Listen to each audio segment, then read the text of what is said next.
Welcome. Today we're here with one of Florida's top realtors. Please introduce yourself and let everyone know what's your name, what do you do? Top Florida realtors. Top Florida that realtors. might be overkilling it a little bit, but I appreciate the kind words.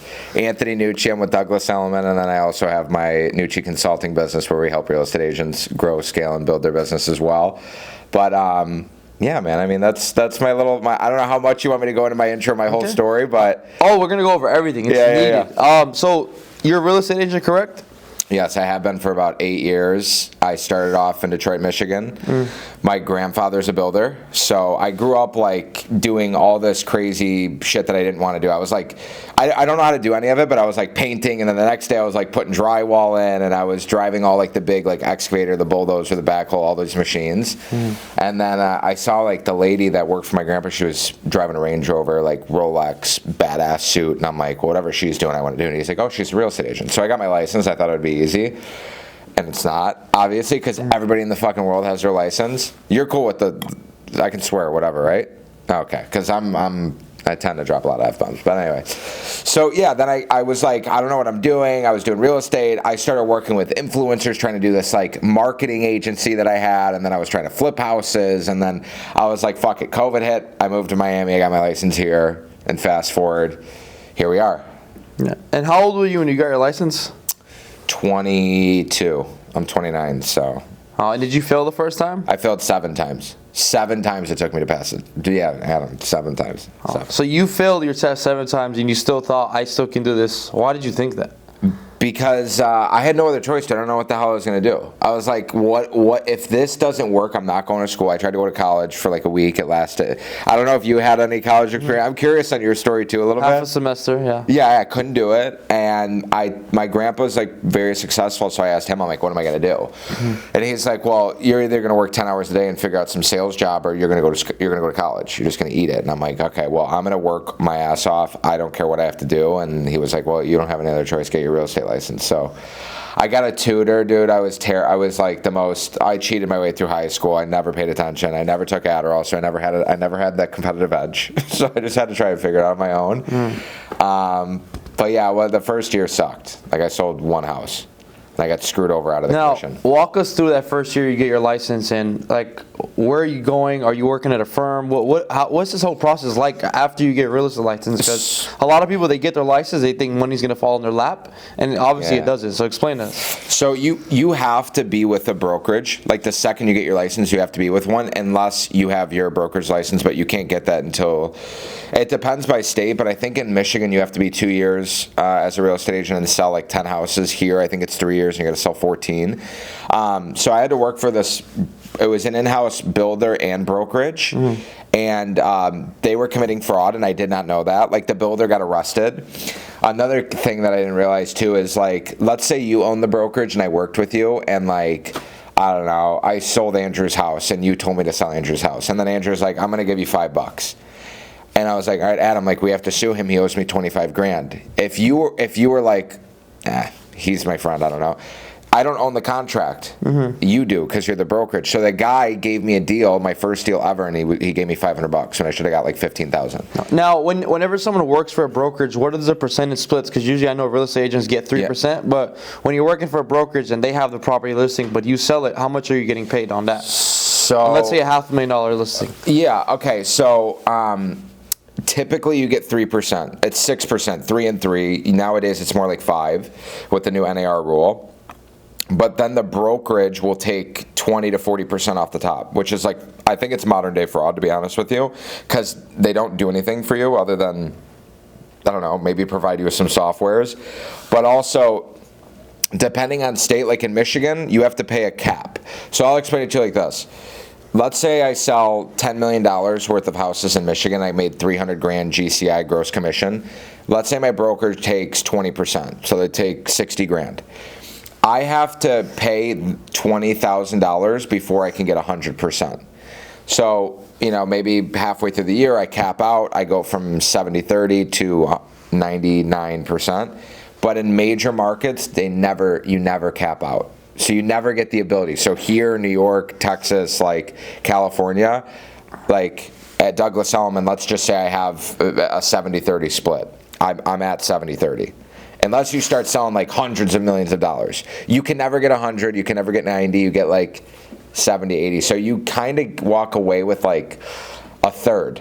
At the end of the day, the 3%, you pay your broker, you pay taxes, marketing, you walk away with like a percent, essentially, at the end of the day. Now, at what point you're at a firm like Douglas Elliman, you're performing, let's say you're the highest performer in your region, are you still not able to negotiate your rate? Why wouldn't they want to negotiate? What if you tell them, hey, I think I'm going to take my talents somewhere else? Are they willing to negotiate with you a little bit? If I say I'm going to take my talents to like Compass or whatever, like, no, honestly, unless you're like one of the big dogs, like, no. You have to be bringing in the company like millions of dollars. Moving the needle for them. If they, okay. Yeah. I understand. Now, like, yeah, there's probably like, I don't know, I would say 10 brokers that could even have that conversation. And like Douglas Elliman's very big. Like they have 7,000 agents. You know, like one of my colleagues, Dina Golden Terrace, she sold Jeff Bezos like 3 properties in Indian Creek that are $70 million each. So like she can have that conversation. Everybody else, I don't really think so. Now, what benefit does it have to someone to work for a brokerage when they're starting out? Even though you say they do take high percentages, high fees, why would it benefit a new real estate agent to go to a brokerage? Well, one, you kind of have to, so you don't have a choice. So I guess like congruently with that, if you're going to have to go somewhere, you might as well pick somebody that like, you got to find a broker that kind of meshes with your brand and the properties that you want to sell. Like example, I mean, this might give me a little bit of trouble, but I don't really care. Like, okay, have you heard of a lot of the brokerages like Keller Williams, EXP? Yes, yeah. Okay, so like Douglas Elliman and Nest Seekers and Compass is like high-end real estate. Even Sotheby's, like that's high-end luxury. Keller Williams is not a bad brand, but it's more like they're just a household like real estate name. Century 21 is like a bunch of like grandmas to me that are, it's like an old school company, and they just like, they won't make a video on social media. They're very old school, but they're very, very big. Mm-hmm. So I guess like depending on what kind of inventory and what kind of real estate you want to sell, you should go kind of like insert yourself in that brokerage, I think. Mm-hmm. And then also like the broker should be supportive and helpful, because in the beginning, even now to this day, I still have questions. Like, I don't know if I wrote a contract with you and let's say the seller backs out or does something finicky or weird. I'm not an attorney, so I would call my broker and ask like, hey Judith, like how do I maneuver this? Like Adam and I are under contract.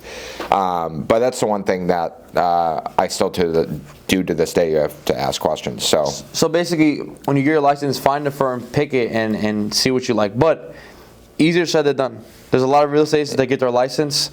What makes someone like Douglas Elliman or Solar Boy say, you know what, come on to our team? And there's thousands of licensed real estate agents getting new licenses each year. Yeah. How do you stand out whenever you're applying or try to get into these brokerages?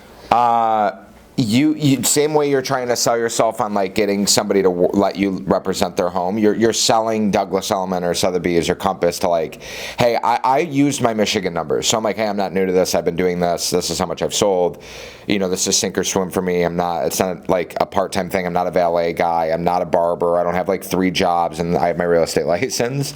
So I kind of like just sold that I have to make it, or I have to go back to Michigan, and I'd find the tallest building in Brickell before I go back to Michigan. So that's just like my mindset on that. But it is a weird game, because a lot of brokerages like tell you what you want to hear. Everyone tells you what you want to hear, and it's like insurance or any of these other businesses. Somebody tries to recruit you, selling you a dream that they're going to give you leads, this, that, whatever, the third. But there's no broker, there's nobody that's coming to save you. From being an entrepreneur too, like you got to get up, you got to do the videos, you have to edit the videos, you have to find the camera guy, you have to fire the camera guy, you got to negotiate your rates. Yes, there's people to help you when it's convenient for them, but even till this day, like if I make the company $100,000 this year, like I'm 150th on the board of like level of importance. So that's also another thing that's like like sucks too. It's like, okay, the broker who makes $1 million a year. That's why I have a real estate coaching business, because the brokers that need help the most don't get it, because the people that are making the money for the brokerages are the only people that get the time of day from said broker. So it's just you're selling and chasing all day. That's what it is, no matter. Now, whenever someone new enters a brokerage like Douglas Elliman, is there kind of that like, oh, he's a new guy, like we're not going to help him at all. He has to figure everything out on his own, or do they actually? Is it helpful? And you don't have to speak about your company. Yeah. But is this a common thing in the real estate world? From like associates. Yeah, they're like, oh, it's Adam. Why can't I just want to watch it? Because it's funny. Because everyone walks in, they're like, oh, it's Miami, dude. I'm Don't worry. Girls especially, like, oh, I'm just going to get my nails done, look pretty, go on a yacht, make sure that I'm around the guy that owns the yacht, and then I'm going to sell his $5 million house. It's like, no, it's not how it's going to work. Sometimes it does. But yeah, I mean, the brokers will help you, but not your associates. Okay. Because it's really like, it's the most competitive thing in the world, I think, one of them. Now, by the way, what is the NIRA rule again? I just wanted to clarify. What is that? The NAR, so basically, like, these 2 or 3 attorneys last year were bored, and they created this $400 million lawsuit that, like, real estate agents have to... You can't disclose on the MLS the commission that you're paying a buyer's agent. Buyer's agents, the way that you do the deals now, you have to get contract signs from the buyer. For example, like, I can't go on the MLS and advertise that I'm going to pay 3% to real estate agents, because brokers were incentivizing or picking properties based off of what was going to give them the biggest paycheck, and then sellers feel like they're getting ripped off. So there is this whole rule now that, like, if we were to go on a tour, I'd have to get a contract signed with you. I have to get the number from the seller's agent. It doesn't change anything, because sellers still pay the extra 3%, and they're paying for it one way or the other, because either Adam, the listing agent, is going to take double the commission and or not represent you in your best behalf, because he just wants to get a deal done. And I don't know, anytime somebody tries to cut a broker out of a deal, they're screwing themselves, because either they don't know what they're talking about, they don't understand the value, they're going to get out negotiated, they're going to get renegotiated and not understand it, or they're going to lose out on the property or not find the property, because, we don't get paid unless, it's a tough business. Like, you don't get paid unless you close a deal, and it's a very long cycle.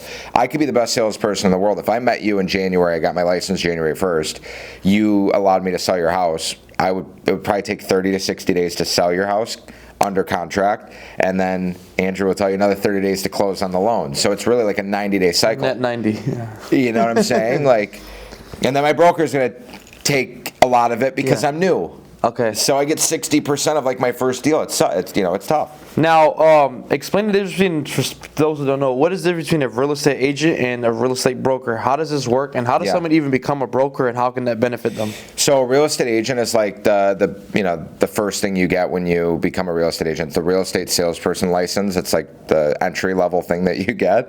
Again, like I said, there's a few different requirements that you need to go through to be able to become a broker.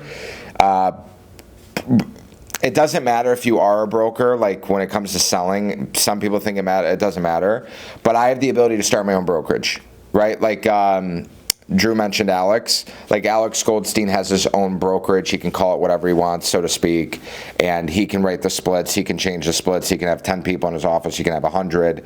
But brokers typically run like brokerages, if that makes sense. Okay. Half the time they'll start their own thing because they don't want to pay anybody else. Like, 100% of their commission just goes to them. So they'll start their own brokerage, but you have to take on the liability, you have to hire people, and, like, I don't know if it's worth it necessarily, but yeah, that's the difference. Now, what's stopping a buyer's agent and a seller's agent that are dealing with a broker from just eliminating the broker? Is this common in the real estate space? No, not necessarily, because there's too much red tape around it, and you'd get screwed over. But I will say, like, somebody on my team unfortunately made a very minor error on a real estate deal where they signed the contract with said seller for, I don't know, 6 months. They had a client come in like 178 days into the contract out of 180. The buyer came in, they liked it, they went back to the house and spoke. The buyer went back to the house, spoke to the seller, no agents involved, and said, hey, like, if I come back when your agent's not around, can you give me 30 grand off? And she's like, oh yeah, I'll give you 30 grand off, no problem. Waited for the contract to expire. My buddy on my team didn't write that he had a protection clause, and he got screwed out of 30 grand, and he brought the buyer. Like, he procured the sale through his marketing efforts and got nothing out of it, and we couldn't see we can do anything. Now, what was that clause called again? And explain what it is. So there's a protection period. So basically, like, if I listed your house, let's say I have a 6-month agreement with you, and, you know, Shayna comes in month 3 or month 4 or month 5 or the last day from my marketing efforts and tries to come back like 3 months later, if I have a 90-day protection period, I'm gonna still get my commission, or I can like sue you for it or my company could sue you for it because we're entitled to the commission. It's a weird game, dude. Certain people try to find certain loopholes just to take advantage of others. That makes sense. Yeah, 100%. Especially like in commercial real estate, like a commercial broker will find a deal and send it to the investor, and the investor will just. Like, there's so many ways to go around it in commercial. Even if you and I signed a deal, you could tell your boy to start up a new LLC that you're not under, and then have him buy it. And then when he buys the deal, you have a side contract that you are going to get 50% of that LLC or 80% of that LLC, and just snake around it. But it's stupid because, like, if you're the $100 million guy and you want to find deals, you don't want to piss a broker off. Because he's going to tell all of his friends. He's never going to send you a fucking deal again. And for 50 grand, 100 grand. It's not worth it. No, it's not. It's not at all. Because it's too competitive. Now, tell us, in a city that we have over 200,000 realtors here in Miami, what are some of the common mistakes you see these people make? Like, and why is not everyone successful here? Like you. Well, one, nobody's willing to work. Explain that, by the way, just so they can know. So, like, most real estate agents think that, you're going to get your license, you're going to get your hair done, your nails done, or you're going to get a fresh fade and a white BMW and make 300 grand a year because you get 3% of selling $1 million property. And as long as they make a couple posts, they're in the right rooms a couple times, that it's just going to fall in their lap. You're in a relationship business. You have to get in front of people. You have to display your knowledge and competency and like earn their trust. Follow up relentlessly. Like for me, if you told me, and I could show you on my phone after, if you told me that you might sell your house with me, you might. I'm like an F-16. You're on my radar and I'm not letting you go. Like I'm going to hunt you down until you die or I die. So you might ignore me for a year and a half straight, but you're going to hear from me every month. You're going to get a handwritten card. I'll knock on your door. I'll have somebody, let's say you live in New York. I'll have somebody in New York that's in my Discord. I'll pay them and I'll say, go knock on this guy's door, drop off this handwritten letter, drop off this, whatever, find their office, send this to them. Like I commit to the follow-up, and most agents aren't willing to follow up, and that's where 80% of the deals come from. 4 or 5 attempts into following up is when you should get that one client, but nobody's willing to follow up. No one's willing to cold call. No one's willing to invest in like their brand and get a new website and get new brochures or a new logo or whatever, but they want the $5 million penthouse tomorrow. And that's why 75% of agents don't make it past year one. But if people have like a plan and they didn't confuse, being busy with being productive, like we talked about in our little short interview, they could be more profitable. And also the perception of like how quick you're going to get success is a joke nowadays. Wow. Now explain an example where your follow-up has led you to getting a new deal or getting that sale going through. Okay, so the deal I have right now for $14 million, like it's full transparency. It's going to be a 5% deal. So let's say I get 2.5% of that deal. Like you're making $300,000 if you sell that property. If you represent both sides, it could be up $500,000 or more. Now I look at it like, okay, what if I get one of the guy's friends? He refers me to a friend, another guy, he buys another house for me, whatever. But that took a cold call. It was a cold call on a Sunday at 4 p.m. It took me 3 months of cold calling every day for 20 hours a month. So it took me 60 hours, 3,000 no's, F you, whatever, to get this one guy to say maybe. And then I followed up with him for 18 months. To the point where sometimes he was like, why do you want to meet? And I'm like, I just want to further our relationship. I want to give value. I'm going to work with you forever. And that's how I really try and focus on like building really good relationships with really good people, right? If you have like 10 solid big whale clients, you can make $500,000 a year off those clients. You never have to worry about anybody else. Now, at what point do these type of clients, hiring clientele, do they get annoyed by you calling them and doing all these things? Or does that not really bother you? Do they like the pursuit? Does it give them does it make them smile? Yeah. Some of them like it, and then some of them obviously they get annoyed. But I just I'm good at like playing on with it and being funny. Like I'll cold call people at 7:45 in the morning, and they're like, "Are you fucking kidding me?" And I'm like, "Believe me, the last thing I want to do is call you this early. But if you're not first or last, you're going to end up being with a rookie broker who has no business calling you. Mm-hmm. If it's not me, it's going to be the wrong decision, right?" And then I'm just really good at like talking to people too, and like overcoming the objections and the no bullshit. Like, I don't have time, this and that, whatever. I'm not interested. Like, everything is like flipped into a positive with me. So I think you have to have thick skin for it, or learn to be able to have it. Otherwise, you're gonna get crushed, because it's tough, dude. Like, I've been told, she'll tell you, like, I get hung up on every other day. They don't care who you are. They don't care how much you've sold. They don't care if you sold in the neighborhood. And everyone else in the world is calling them too. So you're getting like ripped. So you got to stand out, send them a little gift, do things that other people are not willing to do. Yeah, send like, them some edible arrangements or something. Dude, that's no. I swear to God. It's funny you say that. Like, that's like my go-to move. Yeah. Edible arrangements, a handwritten card, and even if I also try and focus on building relationships with people that aren't even like real estate. Potential real estate clients. But like, let's say you, for example, one time you were like, hey, my buddy might want to move to Paramount Miami World Center. Can you help him out? Let's say it doesn't happen. Your buddy goes with somebody else. He screws me over, whatever. I'm always like, you're getting taken care of. You're getting the edible arrangements. You're getting invited to all my parties. You're getting the Starbucks gift card, because you're a referral partner now. Even if it didn't work out, you still were thoughtful enough to like give me business, and it's hard to get business. So like, and the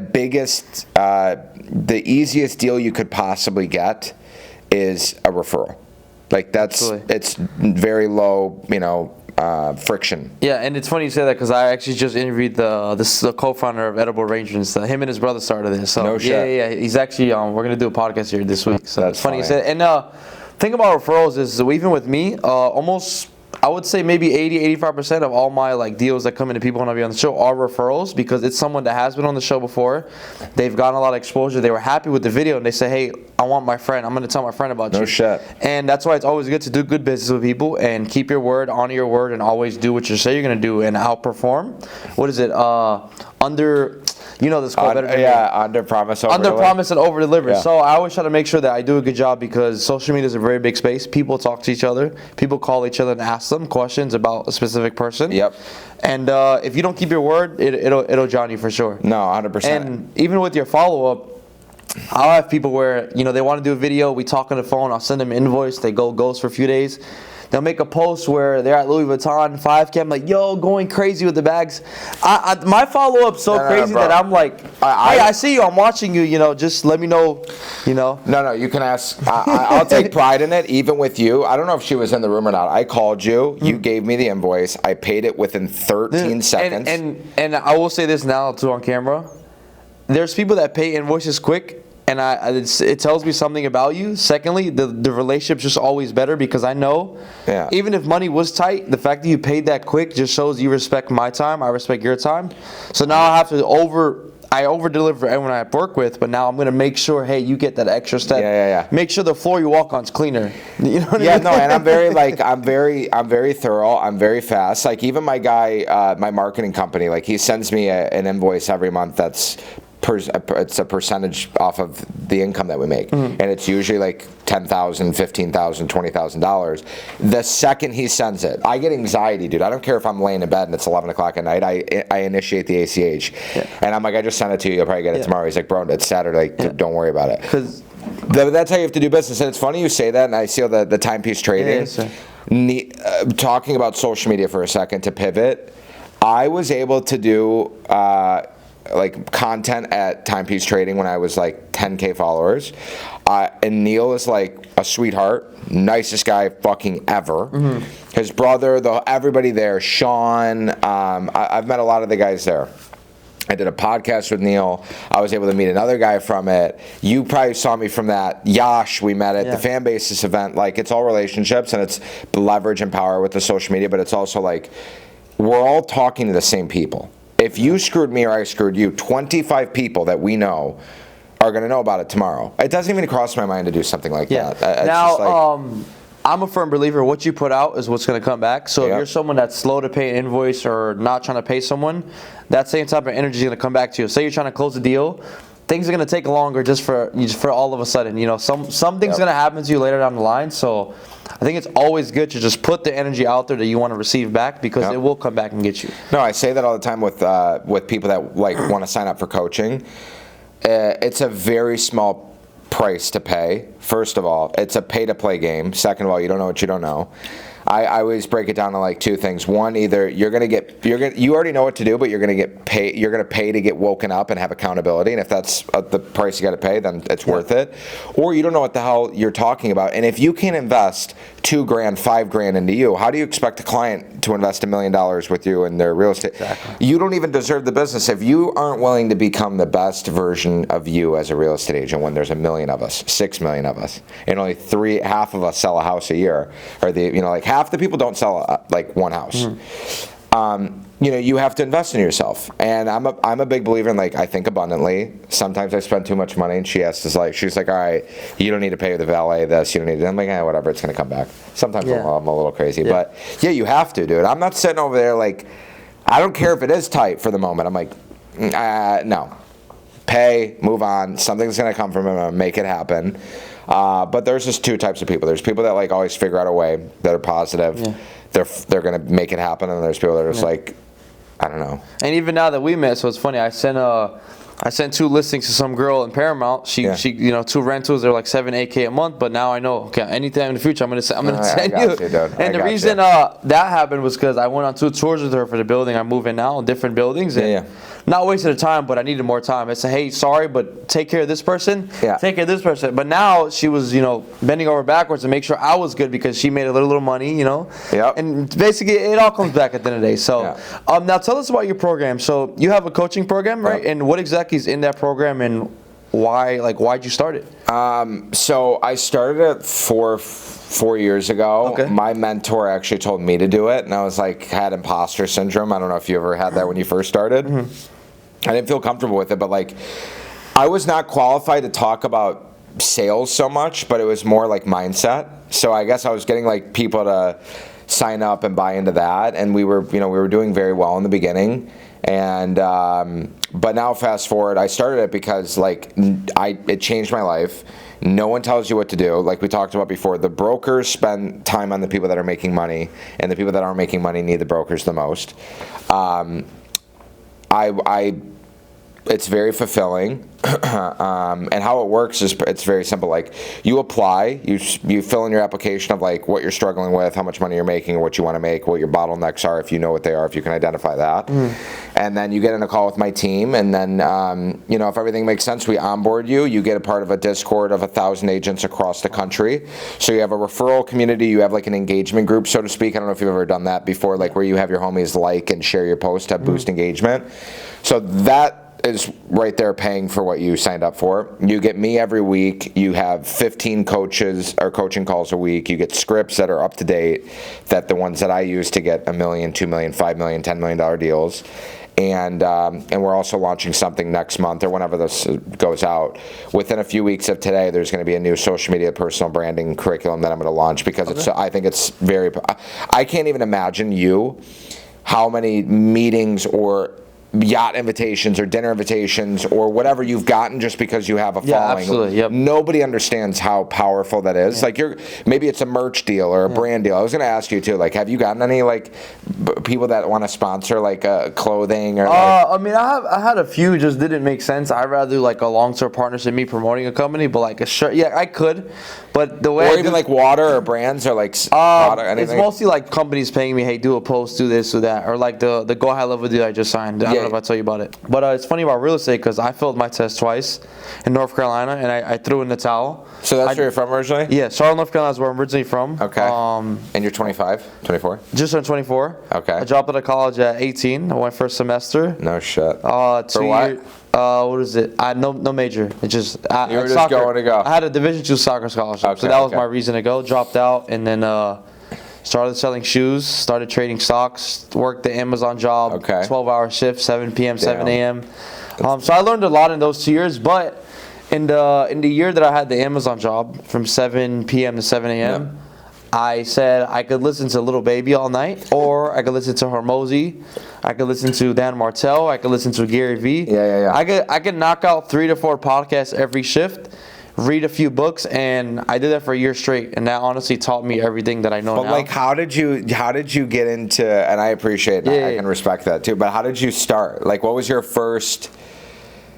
Did you see somebody else doing it? Did you see like the, hey, why do you have that car? What's that kid, Daniel Mac? Yeah, so I went to a lot of car meets all the time. And I would talk to these people normally like, hey, I like your car or whatever. Yeah. And Gary Vee was like, yo, just, if you want to make content, just make content where you're at. Your hometown. Go to an event. Go here, go there. And I was like, wait, I already go to these events. Like, I got to buy a Rode mic and a little tripod. Okay. Yeah.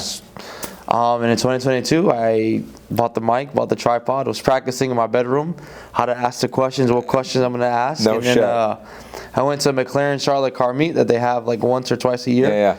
And I just started going around people, and literally the first video went viral, like 1 million views. It was a surgeon.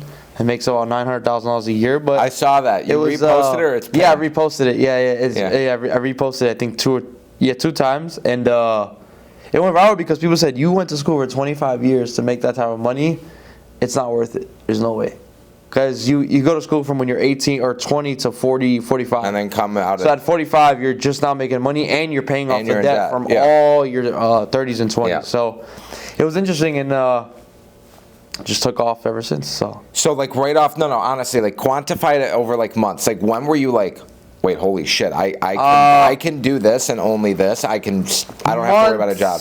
I'd quit anyway. Like You were like done. Yeah, I was just jobless anyway, unemployed as they call it. But you had like, did you have some money? No, or like, nothing. Just what I did was I filmed, and then I would go DoorDash and Instacart, save that money, and I had like $700-800 a week coming in my Toyota. So you were ripping. Then I had my stepdad does construction, but he would pay me $200 a day cash as a labor rate to just do like, boring tasks like the pick up blue collar trash. bullshit. Yeah, I was doing that. So like month 3 or 4, it's growing at like 50K followers. So I would stop content, work with him for 2 weeks. I'll have like almost $2,000. Okay, I can travel now.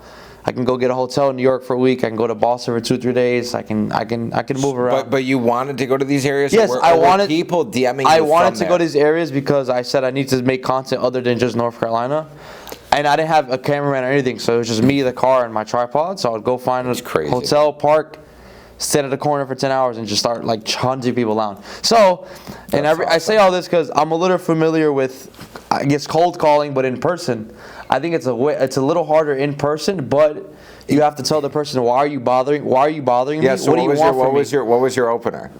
So my opener is, excuse me, can I interview you really quick? It'll take 60 seconds of your time. Yeah. I have a channel that motivates the youth on what type of career, what type of job they want. So I would basically tell them, hey, listen, I need 60 seconds of your time, which really would be like 2 to 3 minutes. Yeah, that's what I do too. But whatever you're going to say in this video may help someone that wants to become a lawyer or a doctor like you, get inspired by you, and your story might help others. So that was kind of like my pitch, and it worked because a lot of people feel like fulfilled. They're like, why are you bothering me? Why should I do this with you? Why do I need to waste my time? Who are you? So another way I would do it too is I would have my phone ready and be like, hey, look at all these videos. I see that you're a doctor. You have scrubs on. I did a video with this doctor, and this is what it is right here. Because they're like, okay, what is this for? Where is this posting at? What are you going to ask me? This and that. And then it gets worse because I have to ask them, like, yo, how much money are you making a year? And people are like, they hate that question. I was going to say, dude, yeah, so that's the one thing I would lie. I would be like, I'm just going to ask you these questions, and then I would leave that question out. So I would ask that as I'm on camera with you, and on average, and then they'll get a little comfortable. Like, listen, you don't have to say the real number. Get them comfortable. Would anybody stop and go, I'm not saying that? Oh, yeah, absolutely. And I'm just like, I try to explain to them, like, hey, I hear them out. Some people, there's a job that, there's certain things that they have to obviously watch out for. Yeah. So I try to work with them, That's, dude. Yeah, because I feel like that style of content has, like, blown up. What's his name, your boy? We were talking School about of Hard Knocks. Yeah, School of Hard Knocks? Yes, you and Daniel Mac. I'm like, well, how did you get that car? How much money did you make? Yeah. And I think some people might say it is boring, but at the end of the day, I have impacted a lot of people's lives. People have changed their college degree, professions, or switched careers just because they saw something, and that's why I always want to post valuable information. Like the use, you're a real estate agent, you crush it. There's real estate agents that might be struggling right now that are doing horrible. But they see you, they're like, okay, let me see his content. Why does he do so well? Okay, he's big on personal brand. He posts a lot of content. Yep. Okay, I'm probably not doing those things to be like him. Well, look how it impacted you. Like Grant Cardone was my Gary Vee for you. Okay. Like I just was like, dude, this guy was like had a drug issue till he was 25. He started to figure it out. Like I'm 23. If I'm learning from him and he's 50 and he started later than me, and I can use all of his mistakes to learn, I'm like, it's worth it. And I went to a couple growth conferences here in Miami. I bought a couple of his products. I've bought a lot of courses in like mentorship. I don't know. I just always believed in it. It was something. Now, how much on total do you think you invested in mentorships or just invested in yourself? Over $100,000. Wow. Over $100,000 in like 5 years. Why do you feel like investing in yourself is good, if you could sum it up? It's like, look, you don't know what you don't know. Like I know that there's things I don't know about, then there's things I don't know that I don't know. So if I'm going to be a real estate agent, I want to learn from somebody who is successful at real estate. I don't need the biggest guy in the world. I don't need somebody who's famous. I need somebody that I can relate to, that's cool, that's young, and that gets it, right? So I'm like, okay, I can learn from somebody. I can expedite my growth. I can have somebody ask questions to. It's a joke of what like you get in comparison, right? Like what someone will pay me, even if they go nuts, like they do coaching, they do one-on-one coaching, they give me, let's say you give me 15, 20 grand over a year. Your broker is taking 40, 50 grand from you every year and not giving you a fucking thing, not a single thing. So it shortens the learning curve. It's expedited growth. It forces you to wake up and not fuck around. Because if you just invested in something, you're not going to like not show up. So there's countless benefits, and it just impacted me so much. I'm like, okay, like that's why I'm a big believer in it. Okay. Now I'll give you an example. If Ryan Serhant was here, he said, Anthony Nucci, if you pay me $30,000, we can talk and have a meeting for 4 hours. You can ask me whatever you want. Would you do that investment? 100%. 100%. I wouldn't even think about it. 100%.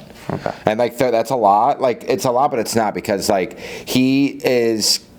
If I can get 4 hours with him, I would get close enough with him that he would like me, that he might maybe be willing to connect me with somebody. And if I can get one person in his network, it's worth it. He asked me if I'd pay Ryan Serhant 30 grand for 4 hours of his time if I could sit with him one-on-one. Yeah, I would, because his coaching business does $1 million a month, if not more. He made $22-23 million last year from selling real estate, whatever. I would want to pick his brain more on like an operational standpoint, because he's a lunatic with his systems, and so am I. And then the second thing is personal brand. But I would 100% would, because to me, I'm like, okay, if I'd pay Hermosi, I'd pay Grant Cardone. Would you pay Hermosi 20 grand to sit with him? Like 100%. Like even now, I'm like I have all his books and everything, and I'm like I watch. This morning, the thing is though, if you don't have the 20 or 30 grand, he posts a lot of free content anyway. You just have to read all these books and listen to all the content. You could watch hundreds of hours of content, and you'll learn a lot more than just not looking at all. But you and I are like, and everybody else that's done it are a little different, because you'll go sit there and listen to it for 100 hours without like having a choice to. Mm-hmm. And then once you get going, you're like, okay, this has impacted me so much, and I paid $20 for a book, and I want to learn from this guy actually. Mm-hmm. So I'm going to pay, now that his stuff that's for free works. Yeah. I'm going to take it up a level. Or it's just, I don't know, it depends on where you're at in life. If you're 25 years old, you're 30 years old, and you're stuck making the same 100 grand you've been making every year for the last 20 years or 10 years, whatever, it's like, okay, you need to do something different, bro. Mm-hmm. There's something that's clearly you're not getting, and if you need to wake up and pay someone to learn, then, it is what it is. Okay. Now, a question, if you could speak on this, and I want people to see this as like a motivation. Yeah. What's the biggest deal you closed in real estate? How did you close the deal? Walk us through that if you can. I've been posting on social media every day for like 3-4 years. I just started like popping off 2 years ago. Actually, I've been posting for longer than that. I've been posting for like 5 years. So for 3 years straight, nothing. Like 10 likes, 14 views, nothing. I've always, posted, and then I finally, a year ago or 8 months ago, I had this lady who's a real estate agent in Dubai. She's my age. She crushes it. Her mom and her family live in Miami, and they own in like the most badass buildings ever. Like nothing less than $2 million. I get a text one day, and this lady's like, hey, my mom wants to sell her property, or this lady wants to sell her property. Will you go meet with her? And I was like, yeah, whatever. Like, do you want a referral fee, whatever? She's like, no. Actually, it's my mom. Just go meet with her. I met with the mom. She liked me. She's like, I don't know. I'm not going to sell. she kind of, ping ponged me for a few months, and all of a sudden I get a text from another sibling that I didn't even know existed. And they're like, hey, can you go look at my property 9001 or 9100, whatever the address was. It's for the Four Seasons in Surfside. And I knew exactly the second I saw the address. I'm like, that is on 90th or 91st Street. That is Surfside. This is a life-changing deal. I knew it the second I saw the address. And I called the guy, I went there. I never met him. I don't know what he looks like, dude. And I made like 140 grand on that deal, and it was a $7 million property, and I did it in 32 days, and I sold it from social media with one of Sirhan's guys, actually. Wow. So that was like the biggest deal I've ever closed. I've closed a couple other deals that are like, actually like probably 10 deals that are like 40 to 60, 70 grand. Mm-hmm. But yeah, it's not hard to sell a deal. It's hard to convince somebody that owns a $5 million house to let you sell their $5 million house. Are you someone that buys gifts after like a deal closes for the buyer or seller? Okay. Yeah, every time. Now, I know we have about a minute left, or can you give us a time where a deal went bad and why didn't you let that affect you? My first deal ever. All right, whatever minute we have left or the time, I'm going to share this story. Okay. My first year in real estate, I get screwed out of the one deal that I was supposed to make 15 grand on. Mind you, I made no money all year. Thankfully, I was living at home. My family was helping me. The second month into the second year, I was cold calling. I got a for sale by owner for $700,000. I was double dipping it at 4%. So I'm like, I'm going to make 30 grand or whatever the number was. It was like 30 to 40 grand I was going to make on this deal.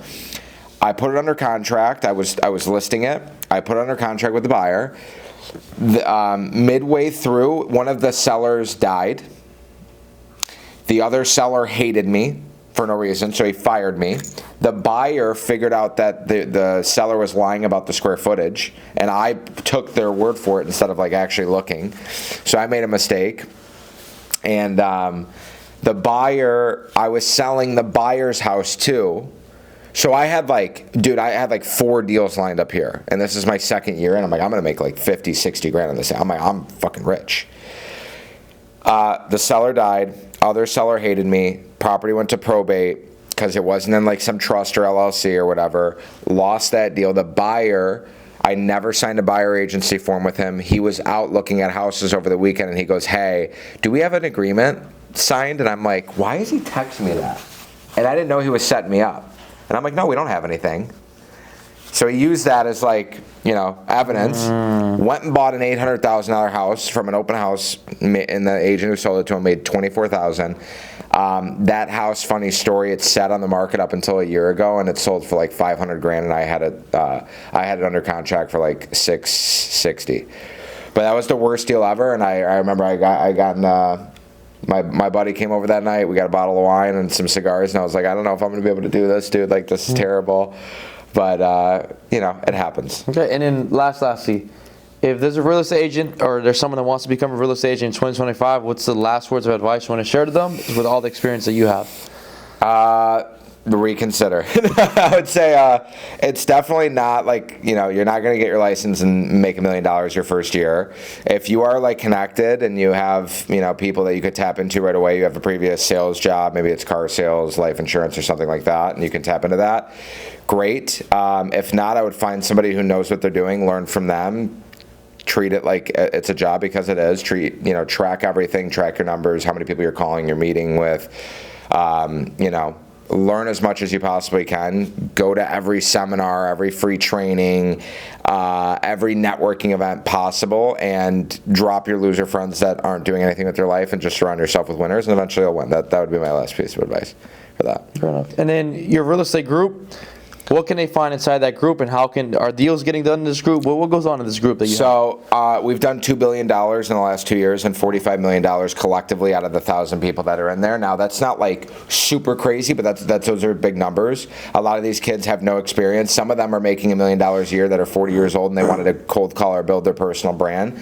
So I know a lot of businesses try and focus on one specific niche or person, and I focus on real estate agents, but I don't just focus on the newbies. I focus on every element of it, because you could be 50 years old making $500,000 a year, but you don't know how to cold call, and that could be your level to go from 500 to a million. Or you could be 50 years old making $1 million a year, but you have no personal brand and it's costing you another $1 million a year. Or you don't even have your license yet, and I can help expedite the growth and the speed curve, because you're going to spend 6 months spinning your wheels, and I can cut that off entirely. So it's for everybody, and what you find is all the answers. Okay. All the answers. And then I didn't ask you this, and this will be the last one. You're a father now, right? I'm a father. And how does it feel to be a new father? And how is do you feel a little more motivated? How does that feel right now? Oh yeah. The second that I found out that we were gonna have a baby over here, and Shayna was pregnant, my whole life changed right there. I fought with her like every other day about like how much I was working, because I was like, once the baby is born, like I want to spend a little bit more time at home and stuff. So definitely changed my life. It's the biggest blessing in the world. I don't give a shit about anything else other than like when I have my beautiful baby girl in my arms, I'm like, I don't give a shit about anything. It's a crazy, crazy, crazy surreal feeling, and a lot of people say, oh, when I start making money or whatever, I'm gonna have a baby. Like you could say that for the rest of your life. If you statistically, if you have a child, if you're a father, you will make more money because you have to. You don't have a choice, and it makes you want to work harder. It makes you want to be able to support, and you don't want to be able to tell your kid no, or kids. So do you feel like this is the best thing that's happened to you? The best thing, 100%, dude. And new motivation is found. New motivation is found. Okay. Yep. All right. Yes, Thank you sir. so much. I appreciate you, buddy.